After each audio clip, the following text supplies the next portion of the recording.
오늘은 호르몬과 맛있는 것들의 비밀 두 번째 시간입니다. 많은 분들이 일상생활에서 흔하게 먹는 음식들 중에 어떤 걸 어떻게 먹으면 좋을지 중요한 내용을 놓치는 것들이 꽤 많습니다. 그 중에서 1편에 소개해드린 설탕과 간장에 이어 오늘은 감자와 술에 대한 부분을 소개해 볼까 합니다. 몇 가지만 체크하셔도 건강에 많은 도움이 되니까 끝까지 시청 부탁드리고요. 영상 1편에 나오는 설탕과 간장에 관한 비밀도 정말 유용하고 중요한 내용이니까 못 보신 분들은 더보기란의 링크를 통해 꼭 확인해 보시면 좋겠습니다. 참고로 최근 이해가 쉽도록 인슐린 호르몬을 의인화하여 내용을 이끌고 있습니다. 알쏭달쏭한 식품 감자, 알고 먹기. 감자 좋아하시는지요? 많은 이들이 좋아하실 터입니다. 동서양을 막론하고 남녀노소를 불문하고 폭넓게 사랑받아온 식품이니까요. 감자는 그럼 좋은 식품인가요? 나쁜 식품인가요? 여러분은 어렵지 않게 대답하시겠죠. 좋은 식품이라고. 자연이 만든 각종 영양분이 그득하잖아요. 영양분 뿐입니까? 가격이 부담 없는 데다 어느 요리에든 잘 어울립니다. 담백하면서 물리지 않는 맛도 매력이고요. 무엇보다 감자는 소화가 잘 되죠. 호르몬인 저에게는 감자가 좀 특이한 식품이랍니다. 감자가 좋은 식품이냐고 저에게 물으시면 글쎄요, 선뜻 대답하기가 어렵네요. 저의 기준으로 보면 피해야 할 식품일 수 있거든요. 벌써 눈치채셨을 것입니다. 당지수를 보세요. 구운 감자의 경우 85입니다. 고당지수 식품이잖아요. 그럼 당 부하 지수를 봐야 하는데 얼마인가요? 26으로 나오네요. 저런 당 부하 지수도 높습니다. 감자는 채소에 속하죠. 뿌리 채소입니다. 채소는 대개 당지수가 낮죠. 설사 당지수가 높더라도 당 부하 지수는 낮습니다. 청동 호박이나 수박처럼 말이죠. 감자는 어찌된 일입니까? 두 지표 모두 높지 않습니까? 특이한 식품이란 말을 듣는 것이 그래서예요. 유감스럽게도 그 사실이 감자가 채소임에도 불구하고 저와 악연일 수 있음을 시사한답니다. 낭패로군요. 여러분은 저 때문에 그 매력적인 식품을 포기해야 하나요? 사실 감자는 묘한 식품입니다. 여러분이 감자를 드시면 저는 분명 바빠져요. 눈치 없이 오르는 혈당치를 놔두면 안 되니까요. 아무리 묵묵히 일하는 호르몬이라도 바쁜 것을 좋아할 리 없죠. 바쁘다는 것은 귀찮다는 말과 통하잖아요. 그렇습니다. 감자는 저에게 묘한 식품이면서 귀찮은 식품입니다. 감자 조각이 여러분 몸의 소화기관 안으로 들어오면 저는 짜증이 나죠. 이상한 것은 그 다음입니다. 귀찮고 짜증스러우면서도 다른 한편에서는 가슴이 두근거린답니다. 설렌다는 표현이 나을까요? 여러분이 감자를 자주 드시면 저는 두근거리고 설레다 못해 어떤 환희 같은 것을 느끼게 돼요. 짜증과 환희, 이 이중적인 느낌은 무엇일까요? 저는 역시 간산, 아니 갈대 같은 연약한 호르몬인가요? 잠깐 여기서 퀴즈를 하나 내겠습니다. 감자와 사과, 어느 쪽이 비타민 C가 많을까요? 많은 분들이 주저없이 사과라고 답하지 않을까요? 감자는 시지 않지만 사과는 시잖아요. 비타민 C의 트레이드 마크가 신맛이죠. 송구스럽게도 그 대답은 틀렸습니다. 비타민 C는 사과보다 감자에 훨씬 많습니다. 감자가 3배 가까이 됩니다. 비타민 C뿐입니까? 비타민 A, B, K 외에 미네랄, 천연 항산화제 등 여러분 몸에 꼭 필요한 보배들이 감자에 즐비합니다. 이것들은 여러분 몸에만 필요한 것이 아니죠. 저 같은 호르몬에게도 꼭 필요한 친구들이에요. 이 친구들과 함께 있으면 저는 기분이 좋아집니다. 왠지 마음이 들떠요. 연인을 만났을 때처럼. 제가 감자에 묘한 식품이란 수식어를 붙이는 것이 그래서입니다. 전문가들조차 논란을 벌인답니다. 다이어트를 위해서는 감자를 되도록 피하는 게 좋다는 주장과 천만에 오히려 감자가 다이어트에 도움이 된다는 주장이 늘 충돌하죠. 여러분 몸 안에서 감자의 대사 과정을 온몸으로 지켜보는 호르몬으로서 송구한 일이군요. 정확한 판단을 내리려야 하는데 저부터 이중적인 느낌으로 갈팡질팡하고 있으니까요. 감자가 당지수와 당 부하지수 둘 다 높다는 것은 엄연한 팩트죠. 감자에겐 치명적인 핸디캡임이 틀림없습니다. 그 점만 극복한다면 감자는 그야말로 황홀한 식품이 될 텐데요. 당지수 전문 호르몬으로서 이런저런 궁리 끝에 아쉬운 대로 몇 가지 팁을 소개해드리겠습니다. 감자의 핸디캡을 보완하는 비결이라면 비결일 수도 있겠네요. 제 입장만 고려한 내용인 듯 싶어 좀 민망하긴 합니다만 요약하면 이렇습니다. 첫째, 미끌미끌한 감자는 금, 푸석푸석한 감자는 동. 감자를 자주 드시는 분이라면 아마 아실 터입니다. 먹을 때 식감이 조금씩 다르다는 사실을요. 어떤 감자는 입안에서 푸석푸석한 느낌을 줍니다. 반면에 어떤 감자는 좀 미끌미끌한 느낌을 주죠. 여러분은 어떤 감자를 좋아하시는지요? 감자의 식감은 여러 인자의 영향을 받습니다. 가장 큰 인자가 품종입니다. 품종이 같으면 식감도 되게 비슷하죠. 여기서 우리가 놓치지 말아야 할 것이 식감 차이가 당지수와 관련이 있다는 사실입니다. 푸석푸석한 느낌을 주는 감자는 대체로 당지수가 높습니다. 반대로 미끌미끌한 느낌을 주는 감자는 당지수가 낮고요. 감자의 당지수가 품종과도 관계가 있다는 이야기네요. 그렇습니다. 흥미로운 대목이죠. 이를 뒷받침하는 연구가 있습니다. 감자 8가지 품종을 놓고 당지수를 측정했더니 낮게는 56부터 높게는 94까지 폭넓게 분포해 있었습니다. 감자라고 다 고당지수 식품이 아니라는 말씀이죠. 중요한 것은 그럼 선택 요령이겠네요. 되도록 미끌미끌한 식감의 감자를 선택할 것. 좀 막연한 듯 싶지만 그것이 정답입니다. 둘째, 찬 감자는 금, 뜨거운 감자는 동. 감자를 익히면 당연히 뜨겁죠. 뜨거운 상태에서 그대로 드시나요? 아니면 차게 식혀서 드시나요? 저를 생각하신다면 되도록 식혀서 드십시오. 온도에 따라 당지수 차이가 큽니다. 감자를 삶아서 당지수를 측정했더니 뜨거울 때는 89였는데 차게 식히자 56으로 뚝 떨어졌습니다. 앞불사. 여러분 사회에서 자주 쓰는 뜨거운 감자란의 말의 어원이 당지수 이론에서 나온 것이나 아닐지. 감자에 흔히 들어있는 전분을 생각하면 이해가 됩니다. 전분이 익으면 풀처럼 부풀잖아요. 흔히 호화라고 합니다. 호화된 전분이 식으면 분자 구조가 미세하게 바뀌어 꼬들꼬들해지죠. 이것은 노화라고 합니다. 노화된 전분은 여러분의 몸에서 천천히 분해돼요.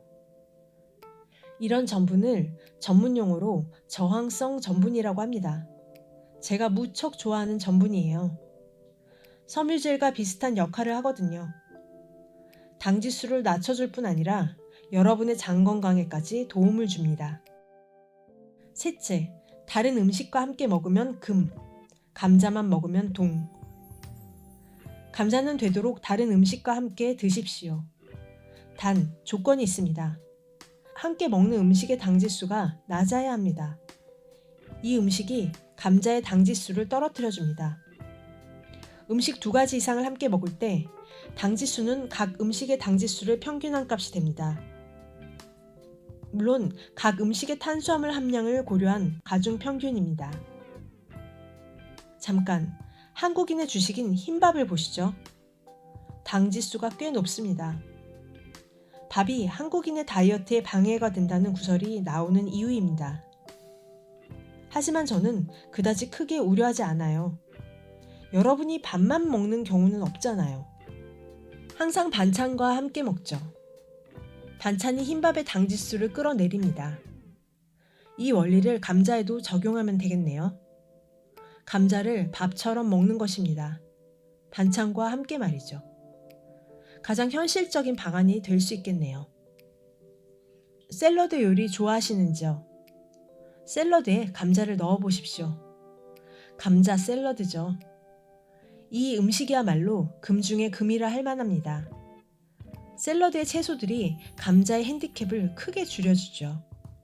이 샐러드 요리의 당지수는 감자와 채소 각각의 당지수 중간 어디쯤 되겠네요. 혹시 감자 샐러드에 식초를 치시나요? 금상첨화입니다. 식초가 저와 아삼육이란 사실 잘 아시잖아요. 저에게 산소 같은 존재라고 했죠. 여러분에게 보약이 있다면 저에겐 식초가 있답니다. 식초, 식초밥, 즉 초밥에 힌트가 있어요. 흰밥과 달리 초밥은 혈당치를 천천히 올리거든요. 식초를 친 감자 샐러드는 저에겐 그야말로 행복 그 자체입니다. 다만 한 가지, 반드시 천연 발효 식초이어야 해요. 합성 식초는 딱 질색입니다. 그러고 보니 치즈도 있네요. 치즈도 식초 못지않게 감자와 찰떡궁합이랍니다. 구운 감자를 체더 치즈와 함께 먹었더니 당지수가 39로 뚝 떨어졌다는 보고가 있습니다. 당지수 85가 일순간에 39로 급전직하. 놀랍네요. 치즈가 대표적인 저당지수 식품이라는 점을 주목하십시오. 두 식품은 영양적으로도 이상적인 콜라보를 이루죠. 감자를 소금에 찍어 먹는다고요? 아무리 섞어 먹는 것이 좋다 해도 그것만은 말리고 싶네요. 소금은 저에게 대체로 비협조적인 물질입니다. 혈당치를 빠르게 올리는 녀석 가운데 하나거든요.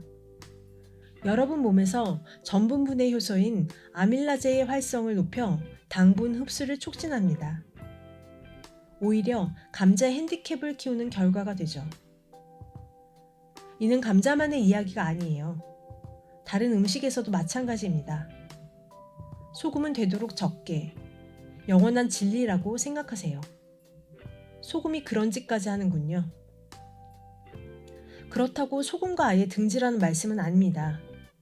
소금은 대단히 중요한 식품이에요.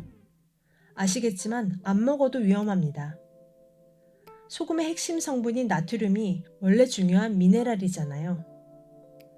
문제는 현대인이 너무 많이 먹는다는 것. 10중 8구 권장 섭취량을 넘습니다. 가공식품을 즐기는 이라면 특히 말이죠. 역시 과유불급입니다. 노파심에서 한 말씀 드려야겠네요. 설마 감자에 설탕을 뿌려 먹는 분은 안 계시겠죠? 예전엔 꽤 많았는데요. 감자와 정제당의 궁합은 막말로 빵점이라고 보시면 됩니다. 감자의 흠결을 더욱 키우는 결과가 되죠. 저를 완전히 무시하는 식사법이에요. 당지수에 기초한 음식 궁합을 꼭 고려해 주시길. 음식의 당지수는 거시 이론입니다. 영향을 미치는 인자가 워낙 많아서요. 음식물의 품종에서부터 먹는 방법 등에 이르기까지 시시콜콜한 것들이 모두 변수로 작용하죠. 이는 비단 감자에만 해당하는 이야기가 아닙니다. 당질과 전분질 식품, 통틀어 탄수화물 식품에 공통으로 적용할 수 있는 중요한 식생활 상식입니다. 그런 의미에서 식자재 가공 방법을 주목하고 싶네요. 여러분의 음식에는 대개 전분이 들어있잖아요. 전분의 경우 입자 크기에 따라 당지수가 달라집니다. 보통 곱게 빻은 식품일수록 당지수가 올라갑니다. 당연한 이야기겠죠. 전분가루가 고우면 표면적이 더 넓어질 것이고 그럴수록 빨리 분해될 테니까요. 거친 음식이 몸에 좋다는 말이 상투적인 레토릭이 아니었네요. 당지수 측면에서 의미 있는 힌트였어요. 음식의 조리법도 중요합니다. 파스타 좋아하시나요? 이탈리아를 대표하는 음식이죠. 이탈리아인들은 파스타면을 삶을 때 살짝 익힙니다. 요리 영어로 알덴테라고 하죠. 쫄깃한 식감을 즐기기 위해서인가요? 예로부터 저를 배려해온 표시라고 생각합니다. 면을 오래 삶으면 퍼지잖아요. 퍼진 면은 여러분의 몸에서 빨리 분해됩니다. 당연히 당지수가 올라가죠. 저에겐 큰 위협입니다. 알덴테는 그렇지 않죠. 음주, 특히 과음, 폭음은 금물. 술도 넓은 의미에서 음식에 속합니다. 그렇다고 음주를 식생활로 보기는 어렵죠. 여러분 세상에서 술은 경계해야 할 것이란 인식이 워낙 강해서요. 저와는 어떤 관계일까요? 역시 경계 대상이겠죠? 글쎄요. 술에 대한 저의 속내는 약간 복잡합니다. 뭐랄까, 알다가도 모를 존재랄까요? 여러분이 술을 마시면 저의 일터에 묘한 기운이 감돕니다. 어디선가 따스한 바람이 불어오는 느낌 같은 것 있죠? 왠지 기분이 들뜨면서 야릇한 활력이 생깁니다. 저의 업무 효율이 살짝 올라가죠.